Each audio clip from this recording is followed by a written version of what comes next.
ఓటే పని చేసే నాకి ఓకే నాక బతికే నాకి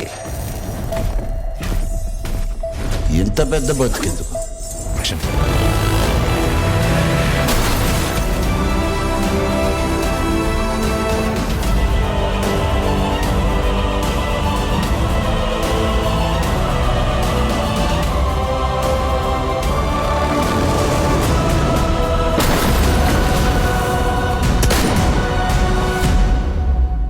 రింగ్ మాస్టర్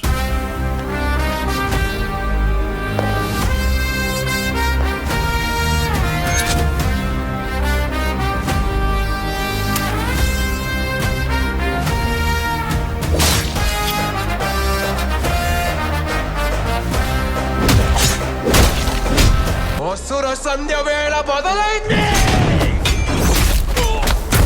రాక్షసుల ఆగమనం.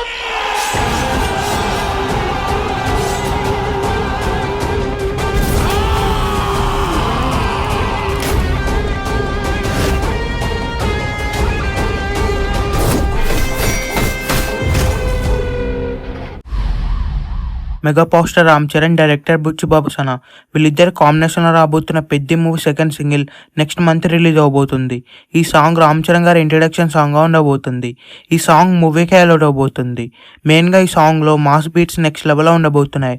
రామ్ చరణ్ గారి ఫ్యాన్స్కి పండుగనే చెప్పొచ్చు. ఏఆర్ రెహమాన్ గారు ఈ మూవీకి మొత్తం 5 సాంగ్స్ ఇచ్చారు. అందులో ఫస్ట్ సాంగ్ రిలీజ్ అయింది. ఆ సాంగ్ ఎంత పెద్ద బ్లాక్ బస్టర్ అయిందో మనందరికీ తెలిసిందే. అలాగే ఈ మూవీలో ఉన్న అన్ని సాంగ్స్ కూడా చార్ట్ బస్టర్ అవబోతున్నాయి. మెయిన్గా క్లైమాక్స్లో వచ్చే ఒక ఎమోషనల్ సాంగ్ నెక్స్ట్ లెవెల్లో ఉండబోతుంది. అలాగే ఈ మూవీ బీజిఎం కూడా నెక్స్ట్ లెవెల్లో ఉండబోతుంది. రీసెంట్గానే పెద్ద మూవీ గ్లిమ్స్లో ఉన్న బీజిఎం నెక్స్ట్ లెవెల్లో ఉందనే చెప్పొచ్చు. ఈ బీజిఎం మూవీ అంతా కూడా మెయిన్గా ఈ మూవీలో ఫైట్ సీక్వెన్సెస్ అయితే నెక్స్ట్ లెవెల్లో ఉండబోతున్నాయి. ఈ మూవీని బుచ్చిబాబు సనా గారు డైరెక్ట్ చేయబోతున్నారు. బుచ్చిబాబు సనా గారు మూవీస్లో ఫైట్ సీక్వెన్సెస్ నెక్స్ట్ లెవెల్లో ఉంటాయి. ఈ మూవీలో కూడా నెక్స్ట్ లెవెల్లో ఉండబోతున్నాయి. ఈ మూవీలో శివరాజ్ కుమార్ గారు మెయిన్ విలన్గా నటించబోతున్నారు. శివరాజ్ కుమార్ గారి క్యారెక్టర్ కూడా చాలా కొత్తగా ఉండబోతుంది. రామ్ చరణ్ గారికి అలాగే శివరాజ్ కుమార్ గారికి సీన్స్ అయితే నెక్స్ట్ లెవెల్లో ఉండబోతున్నాయి. అలాగే ఈ మూవీలో జగపతి బాబు గారు కూడా ఇంపార్టెంట్ రోల్ చేయబోతున్నారు. జగపతి బాబు గారి రోల్ ఈ మూవీలో నెక్స్ట్ లెవెల్లో ఉండబోతుంది. ఈ మూవీలో జాన్వీ కపూర్ హీరోయిన్గా నటించబోతుంది. జాన్వీ కపూర్కి రామ్ చరణ్ గారికి ఒక మెలోడీ సాంగ్ కూడా ఉండబోతుంది. రీసెంట్గా రిలీజ్ అయిన సాంగ్కి అయితే చార్ట్ బస్టర్ రెస్పాన్స్ వచ్చింది. అలాగే ఈ సాంగ్ కూడా రాబోతుంది. ఈ మూవీ థియేటర్స్లో రిలీజ్ అయితే ఈజీగా బ్లాక్ బస్టర్ అవుతుంది. ఈ మూవీ థియేటర్స్లో రిలీజ్ అయ్యే బిగ్గెస్ట్ బ్లాక్ బస్టర్ అవ్వాలని కోరుకుందాం. ఈ వీడియో మీకు నచ్చినట్లయితే లైక్ చేసి షేర్ చేసి ఇలాంటి మరికొన్ని వీడియోస్ కోసం ఈ ఛానల్ని సబ్స్క్రైబ్